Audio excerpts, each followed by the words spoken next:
Alien abduction. It's the ultimate close encounter.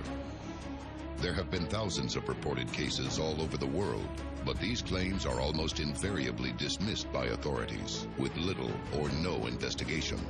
When you deal with abductions, there's not a whole lot of evidence to support other than that testimony, and that's it. But there have been people that have come forward with x-rays or physical evidence of something under the skin that defies explanation. Mounting evidence has revealed there may in fact be millions of victims, virtually all unaware they have been taken. What are the telltale signs of abduction? And why do aliens appear determined to keep their activities secret? From lost time and recovered memories to terrifying accounts of alien surgery, join us as we reveal the hidden signs of alien abduction. A global effort has begun. Secret files hidden from the public for decades, detailing every UFO account, are now available to the public. We are about to uncover the truth behind these classified documents. Find out what the government doesn't want you to know. Alien Files, Unsealed. Exposing the biggest secret on planet Earth. Melbourne, Australia, August 8, 1993. Kelly Cahill and her family are driving at night outside the city when she spots something directly ahead. It's a saucer-shaped UFO hovering silently above the road. Cahill screams, alerting her husband to the looming threat. But at that same moment, the UFO speeds off into the night. The family continues on their drive home, keeping a lookout for the UFO. Suddenly, a blinding light appears before them. Cahill slams on the brakes in terror. But her fear is quickly replaced by a strange calm. Cahill feels her body relax as she settles into an almost dreamlike state. Seconds later, the light disappears, and Cahill regains her senses. She asks her husband what happened, but he too was affected, as were their children. No one in the car has any clear recollection of events that took place just moments earlier. Returning home, Cahill has a nagging feeling the journey has taken much longer than it should. Checking the time, she's shocked to discover the family is an hour overdue. It's a bizarre phenomenon ufologists call missing time. Now, missing time is, again, a key component to this abduction phenomenon. And it can happen when you're driving down the road. People have reported that they're driving around, they see something strange, next thing they know, it's 20 minutes later, or it's 2 hours later, or in some cases, days later. In the days that follow, Cahill begins to have dim recollections of that missing hour. There, they were met by a contingent of humanoid aliens. Then she remembers being overcome by terror. The next moment, the family was back in the car. The UFO, nowhere to be seen. It might all be passed off as a terrible dream were it not for the mysterious triangular mark Kelly Cahill discovered on her stomach following her ordeal. Was the Cahill family abducted by extraterrestrials? And did they experience missing time? For some abductees, missing time may amount to no more than a few minutes. But for others, the ordeal has been known to last much longer. Unsealed case file. The Chilean Time Warp. Pampa, Juscuma, Chile, April 1977. Corporal Armando Valdez is part of a border patrol monitoring the nation's frontier with Argentina. Coming off duty, Valdez and the rest of the patrol take shelter for the night in a stable. But the men are shaken from their sleep in the early hours of the morning when two strange lights descend from the sky to land nearby. They set out to investigate. The patrol watches in astonishment as Valdez approaches one of the blazing objects, only to vanish into its blinding light. The UFOs then disappear without a trace. The patrol scours the area for their missing comrade. 15 minutes later, they hear a loud thump and are amazed to discover the missing corporal lying on the ground a short distance away. His fellow soldiers stare at him in disbelief as Valdez is suddenly sporting a week's growth of beard. Looking at his digital watch, Valdez is shocked to discover it displays a date 5 days after the time of his abduction. The encounter is one of the most compelling instances of missing time on record. Was Armando Valdez abducted by aliens? What happened to him during his absence? And is there a way to recover the missing time? Coming up, we reveal the shocking details of abduction by probing the deepest recesses of the victim's subconscious mind. Alien Files, Unsealed. Millions of people around the world may have been abducted by aliens, but have no recollection of the experience. Some victims become suddenly aware of a past abduction through a phenomenon ufologists call missing time. But recalling the details of alien captivity is a unique science that harkens back to the modern era's first reported abduction. Unsealed Case File: Betty and Barney Hill. New Hampshire, September 19th, 1961. Betty and Barney Hill are driving home through the New England countryside when they suddenly find themselves pursued by a UFO. The mysterious craft lands directly in their path. The Hills watch in disbelief as a group of small humanoid creatures emerge from them. At that moment, the scene suddenly fades to black. The next thing the Hills remember, they are sitting quietly in their driveway. They have no idea how they got home, how much time has passed, and what happened to them in the interim. The Hills go to the police, but they refuse to investigate the incident. It's a phenomenon all too familiar to an abductee. No one believes them. Many victims are even ostracized by friends and family. The experience leaves the couple deeply shaken. The Hills become obsessed with reconstructing the night's events, but years of effort bring few answers. In desperation, they look for help from a most unexpected source: a hypnotherapist. For some abductees to recall their experiences, they have to undergo what's called hypnotic regression. What that means is that they're put under a state of hypnosis to help them recall those memories that have seemingly been buried into the back of their mind. Probing their subconscious memories, the couple reveals they were in fact abducted by the aliens who approached their car. Inside their craft, the couple claims they were subjected to terrifying medical experiments. For ufologists, it's an historic moment. Cases of abduction didn't really start to surface publicly or popularly until the late 1960s. The story of Betty and Barney Hill is the first of thousands of eerily similar abduction reports. But what is the purpose of these abductions and experiments? Are the aliens simply trying to gather knowledge about us? Or is it all part of a larger plan? It will take another 10 years for a possible answer to appear. Unsealed Case File: The Eagle Lake Abduction. Eagle Lake, Maine, August 20th, 1976. Brothers Jack and Jim Weiner, along with friends Chuck Rack and Charlie Foltz, are about to set out on a night fishing trip on the state's famous Allagash Wilderness Waterway. Before taking to the water, they build a fire to guide them back to camp. Out on the lake, the men see a glowing ball of light, some 80 feet across, hovering above the trees. It creeps slowly along the shore in the general direction of the fishermen. Curious, one of the men takes his flashlight and signals to the strange craft. The object responds immediately, changing course to intercept the canoe. Alarmed, the four men attempt to paddle to shore, but it's too late.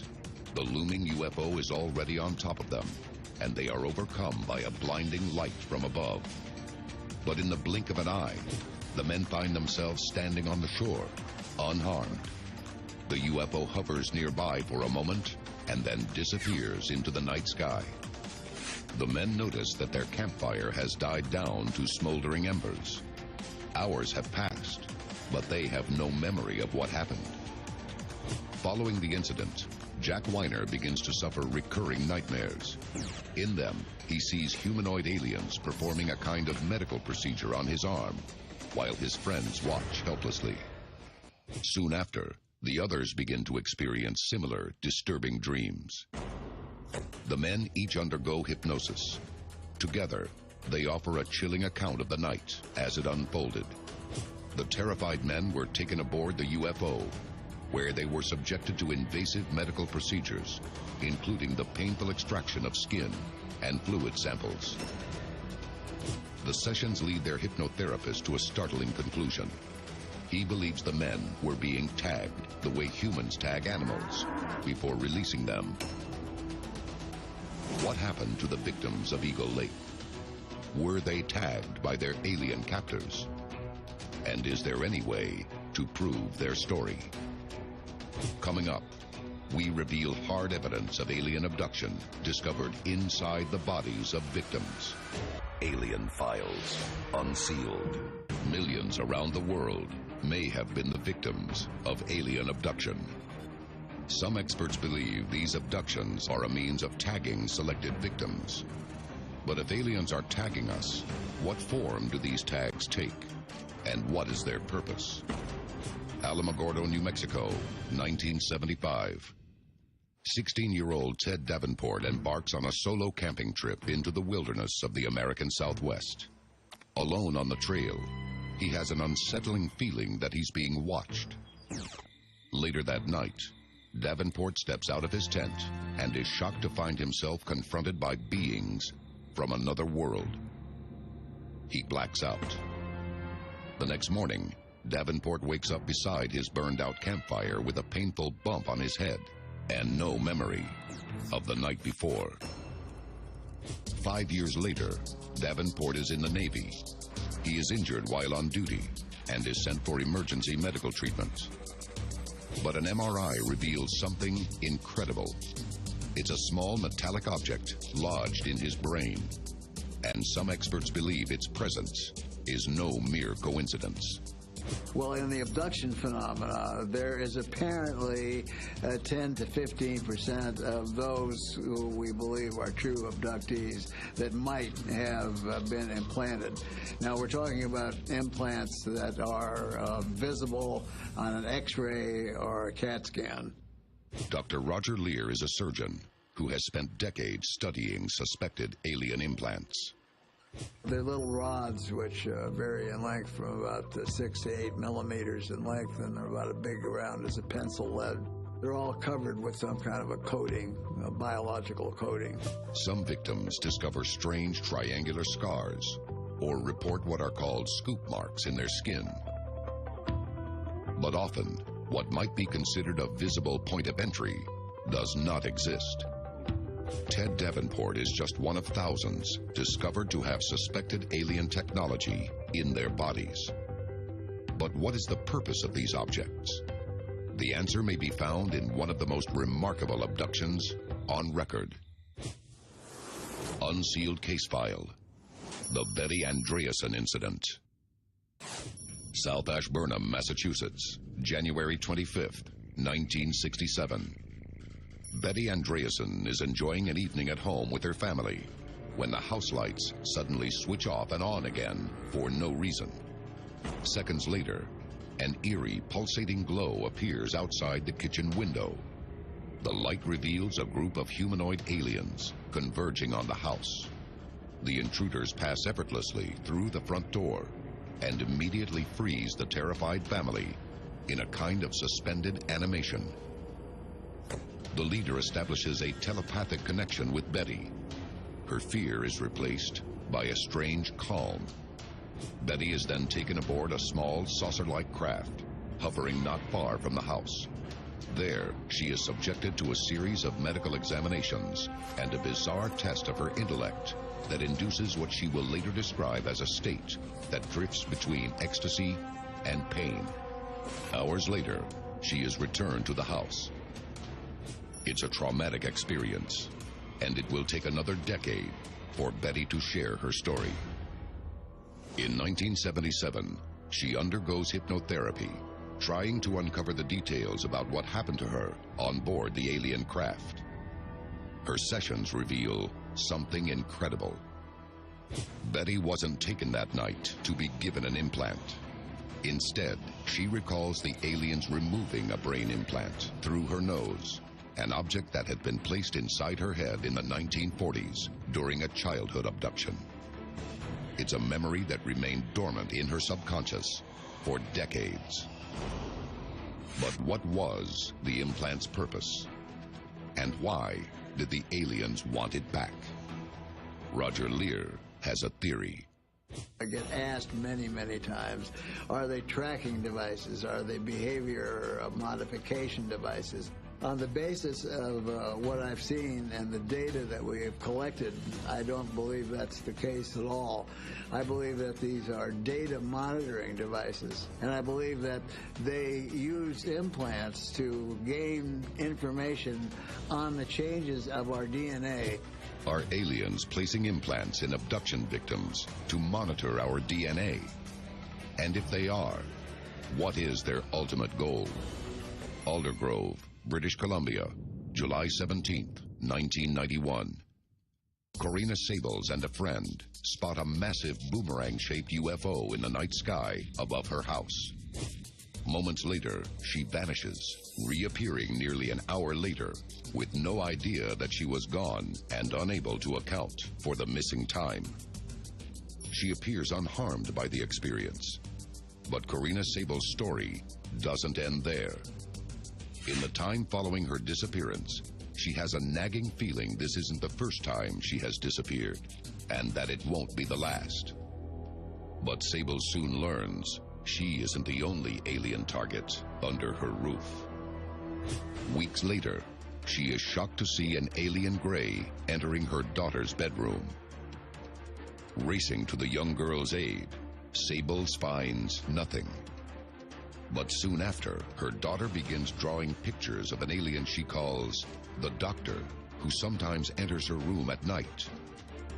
The story unleashes a flood of repressed abduction memories in Sables, including needles piercing her abdomen and row after row of alien fetuses stored in liquid. Sables realizes that she has been part of an experiment to produce an alien-human hybrid. And that's not all.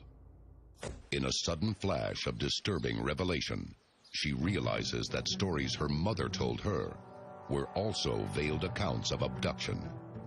Corina Sables believes her family may have been abducted across generations. Why would you need to take humans, put some type of physical implant in there and do whatever genetic modification they're trying to do? My guess is they could potentially make a life form that they would like us to evolve into. Are extraterrestrials secretly creating a new race of alien-human hybrids down through generations? Are abductees doomed to a life of constant fear? Have you been abducted by aliens without any memory of the event?